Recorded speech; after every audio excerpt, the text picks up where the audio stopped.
नमस्कार, आप देख रहे हैं न्यूज एक्सप्रेस। मेरा नाम है ऋतिक ठाकुर। एक कहावत है कि माता पिता का ऋण आप कभी नहीं चुका सकते, और ये हमेशा कहा भी जाता है कि माता पिता ने आपके लिए जो किया है, आप जो करें वो कम है, उनका ऋण उतरेगा नहीं कभी।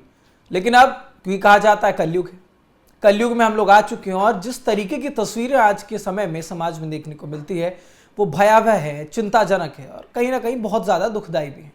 एक तस्वीर सोनीपत से सामने आई, जो तस्वीर मैं आपको दिखा रहा हूं। इसके पीछे की कहानी शायद अगर आप सुनेंगे तो आप भी बहुत विचलित जरूर हो जाएंगे। एक पिता जिनकी 3 बेटियां हैं, वो पिता वृद्धाश्रम में 3 साल से हैं। अब इसी वृद्धाश्रम में इन तीनों बेटियों की मां का भी निधन 3 साल पहले हुआ था, और अब ऐसे में पिता का निधन होता है। पिता का जब निधन हुआ तो जो आश्रम के लोग हैं उन्होंने बेटियों को संपर्क किया और बताया कि आपके पिता का जो है निधन हो चुका है, तो आप आ जाइए। अब एक बेटी जो है वो नेपाल रहती हैं, दूसरी बेटी जो है वो उत्तर प्रदेश के आजमगढ़ रहती हैं, और तीसरी बेटी मुंबई रहती है। यानी कि तीनों के लिए ही सोनीपत पहुंचना कुछ बहुत बड़ा काम नहीं था। लेकिन आलम यह है कि बेटी ने 5100 रुपये आश्रम में डाले और कहा कि अब आप देख लीजिए, जो भी कार्यक्रम करना है आपको, जिस भी तरीके से आपको करना है, अब आप निपटा दीजिए। तो आश्रम वालों ने पूछा कि अस्थियों का क्या करना है, तो कहते हैं कि अब समय नहीं है, अस्थियों को भी आप ही लोग विसर्जित कर दीजिएगा। और वीडियो कॉल पे जब बेटी थी तो बेटी कहती है कि जल्दी जल्दी निपटाओ ना साहब, मुझे नहाने जाना है। अब समझिए कि समय किस तरीके का है। मेरे साथ मेहमान सुप्रीम कोर्ट के वकील मेरे साथ जुड़े हैं। बहुत स्वागत है सर आपका। सर, सोनीपत की वो तस्वीर सभी ने देखी, जो उसके पीछे की कहानी है वो भी हमने देखी।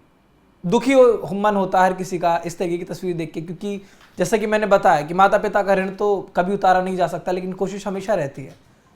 पर ये किस तरीके की चीज़ें आज के समय में हो रही है, वृद्धाश्रम में माता पिता को छोड़ करके चले जाना, ये सोच लेना कि अब हमारी कोई जिम्मेदारी नहीं है, कैसे देखते हैं आप इसको? देखिए, बहुत सीधी सी बात है। पहली बात तो जो जैसा करता है उसको ऐसे भरना पड़ता है। जो लोग अपने माता पिता को वृद्धाश्रम भेजते हैं, बाद में उनके बच्चे उनको भी वृद्धाश्रम भेज देते हैं। मुझे आज तक कोई ऐसा व्यक्ति नहीं मिला जिसके माता पिता वृद्धाश्रम गए और बाद में वो भी सुख शांति से है। हुआ उसके साथ भी वही जो उसने अपने माता पिता के साथ किया था। ये कड़वी सच्चाई है। तो अपने माता पिता का अपमान करने के पहले इस बात का ध्यान रखना चाहिए कि मैं भी माँ, अगर मैं भी पिता हूँ, मैं भी माँ हूँ, तो मेरे साथ भी वही होगा जो हम अपने माता पिता के साथ काम कर रहे हैं। जो ये घटना आई है, जो हरियाणा के सोनीपत में आपने बताया कि बिजनेसमैन थे, बड़ा उनका कारोबार था, मुंबई में रहते थे। हाँ, एक समय पे बहुत अच्छा कारोबार था, अच्छा कारोबार था। हाँ, अपनी तीनों बेटियों को अच्छी तरीके पढ़ाया लिखाया, उनको पूरा संस्कार दिया, सब कुछ किया। और बाद में वो तीनों बेटियां अपने अपने जगह सेटल हो गई, अपने परिवार के साथ आराम से रह रही हैं, और उन्होंने माता पिता को वृद्धाश्रम में छोड़ दिया। और हालत ये हो गई है कि अंतिम संस्कार के लिए भी नहीं आ रही, 5100 रुपये भेज रही हैं। और सबसे बड़ी शर्मनाक ये है कि वीडियो कॉल पे वेट भी नहीं कर रही कि हाँ कम से कम पूरा जो है अस्थि विसर्जित हो जाए, या पूरा जो है कम से कम उनकी बॉडी जो भी है दाह संस्कार पूरा हो जाए। उसका भी करने के बजाय वो वीडियो कॉल पे भी करें, में लेट हो रहा है। तीनों बेटियां इतनी दूर नहीं है कि वो फ्लाइट पकड़ के नहीं आ सकती हैं, सब आ सकती हैं। दिल्ली से कनेक्टिविटी बहुत अच्छी है, और दिल्ली से सोनीपत कोई दूर नहीं है। तो चाहे वो मुंबई में है, या आजमगढ़ में है, या काठमांडू में है, जहाँ पे भी हैं, 2 घंटे के अंदर, 3 घंटे के अंदर दिल्ली पहुँच सकती है, और दिल्ली से 1 घंटे के अंदर सोनीपत पहुँच सकती हैं। तो माता पिता का संस्कार वो अपने हाथों से कर सकती थी। ये क्यों नहीं किया है ये वो जाने, और लेकिन जो नहीं किया है उनके साथ भी वही होगा। अच्छा, समाज में 2 तरीके की तस्वीरें जो हैं सुनी जाती हैं।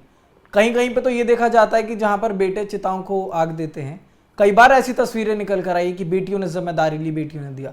अब एक तरफ ये दूसरी तरीके की बेटियां, तो समाज चल रहा है 2 तरीके से। नहीं, एक तस्वीर ये भी है कि अभी इस समय कांवड़ यात्रा चल रही है, और आपको बहुत सारे लोग कांवड़ पे अपने माँ को या अपने पिता को हरिद्वार से पैदल अपने कंधे पे लेके आ रहे हैं। आपको ये तस्वीर में मिल जाएगी, आप उसको भी देख सकते हैं।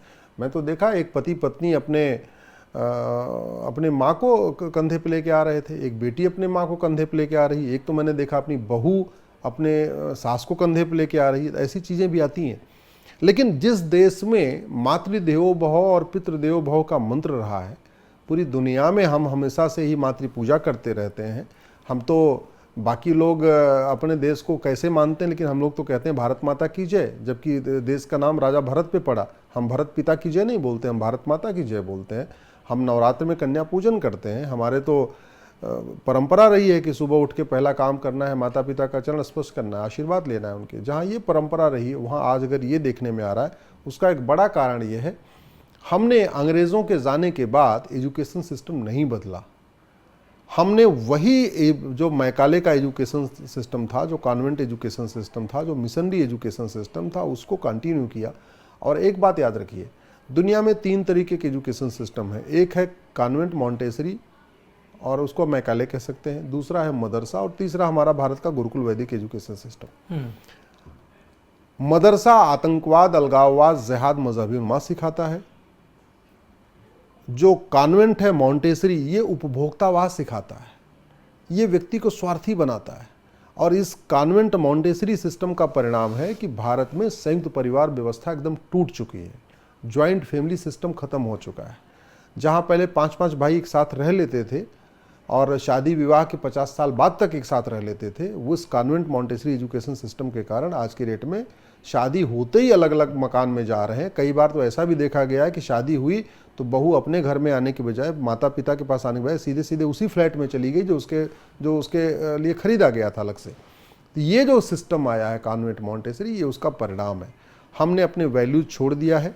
स्कूलों में हमारे पूर्वजों की कहानियाँ बताई नहीं जा रही हैं। हमारे बहुत सारी विदुषी माताएं थीं, हमारे जो है ऋषि महर्षियों की कहानी बताई नहीं जा रही है। हमारे स्कूल में भगवत गीता पढ़ाई नहीं जा रही, हमारे स्कूल में रामचरितमानस पढ़ाया नहीं जा रहा है, हमारे स्कूल में वाल्मीकि रामायण का कोई पठन पाठन हो नहीं रहा है। हमारे स्कूल में जो भारतीय परंपरा रही है उसके ऊपर कोई निबंध लेखन हो नहीं रहा है। तो जब हमने अपनी एजुकेशन सिस्टम, जो हमारा गुरुकुल वैदिक एजुकेशन सिस्टम था, जो समग्र विकास करता था, जो भौतिक विकास करता था, शारीरिक विकास करता था, व्यक्ति निर्माण करता था, चारित्रिक विकास करता था, आध्यात्मिक विकास करता था, जिससे समग्र विकास होता था, उसको हमने किनारे करके हमने कॉन्वेंट मॉन्टेसरी एजुकेशन सिस्टम अपना लिया। और बचपन से ही बच्चे को कि ये डॉक्टर बनना है, ये इंजीनियर बनना है, ये वकील बनना है, ये सीए बनना है, ये बनना है, वो बनना ले दे के वो अच्छा इंसान बने, इस पे फोकस नहीं है। अच्छा डॉक्टर बन जाए, इंजीनियर बन जाए, चार्टर्ड अकाउंटेंट बन जाए, वो प्रोफेसर बन जाए, मैनेजर बन जाए, कलेक्टर बन जाए, कप्तान बन जाए, जो इसके ऊपर फोकस कर दिया है, उसी का ये दुष्परिणाम ये है कि 3-3 बच्चे होने के बावजूद उनको वृद्धाश्रम में रहना पड़ा। 3-3 बेटियां रहने के बावजूद वृद्धाश्रम में रहना पड़ा। और उसके बाद अंतिम संस्कार भी दूसरे लोगों ने किया, बेटी दामाद ने आके नहीं किया। हाँ, मतलब क्योंकि जो तस्वीरें आती हैं इस तरीके की वो चिंताजनक तो होती हैं, क्योंकि जैसे 3 बेटियां हैं, 3 बेटियां नहीं है। लेकिन सवाल ये भी उठता है कि अब जो ये आंकड़ा है ना, ये वृद्धाश्रम में अपने माता पिता को छोड़ करके आ जाने का, या एक वो कल्चर आ गया है। क्योंकि आज के डेट में हम माता पिता की बात नहीं कर रहे अब, क्योंकि कॉर्पोरेट में बहुत ज़्यादा लोग जाने लग गए हैं। पहले होता था कि लोग रखते थे, जिम्मेदारी होती थी, माता पिता हो या फिर छोटा बच्चा हो। छोटे बच्चों को आप क्रच में डाल दे रहे हैं, माता पिता को आप वृद्धाश्रम में डाल दे रहे हैं, यानी कि जिम्मेदारी से शायद लोग भागने लगे हैं। हाँ, जिम्मेदारी से इसलिए भाग रहे हैं क्योंकि मैंने कहा ना, ये जो 2009 में राइट टू एजुकेशन एक्ट बना, इस एजुकेशन एक्ट हमने कानून तो बना दिया, राइट टू एजुकेशन को फंडामेंटल राइट बना दिया, लेकिन एजुकेशन सिस्टम में पढ़ाया क्या जाएगा उसके ऊपर नहीं है। कहाँ है आज की डेट में? आज के जो स्कूल है, चाहे प्राइमरी है, चाहे पहली से लेकर 5वीं तक या 6वीं से लेकर 10वीं तक, श्रवण कुमार की स्टोरी किताब से गायब हो चुकी है। आपको भगवान श्री राम, राजा भरत के ऊपर, भरत शत्रुघ्न के ऊपर कहाँ कहानियाँ नहीं आपको नहीं मिल रही हैं आपकी। पहले अब शनिवार के दिन कम से कम एक निबंध लेखन प्रतियोगिता होती थी, अच्छे अच्छे विषयों पर निबंध लिखा जाता था, अनुच्छेद लिखना होता था, अनुच्छेद हाँ लिखना होता था, उसमें चौपाइयाँ एक दूसरे के अंताक्षरी होती थी, ये सब सिस्टम होता था। कम से कम हफ्ते में एक दिन बच्चा किताब नहीं पढ़ता था, केवल और केवल संस्कार उसका मजबूत होता था। वो परंपरा हमने छोड़ दी। मॉरल वैल्यूज वाली जो किताबें हुआ करती थी पहले, एकदम हम पहले किताब हम लोग पढ़ते थे हमारे पूर्वज, और उस हमारे पूर्वज में हर साल कम से कम 50 महापुरुषों के बारे में हमें पढ़ने का अवसर मिलता था, और वो किताब तीसरी शुरू होती थी और 10वीं तक चलती रहती थी। आज की डेट में वो किताब गायब हो गई है।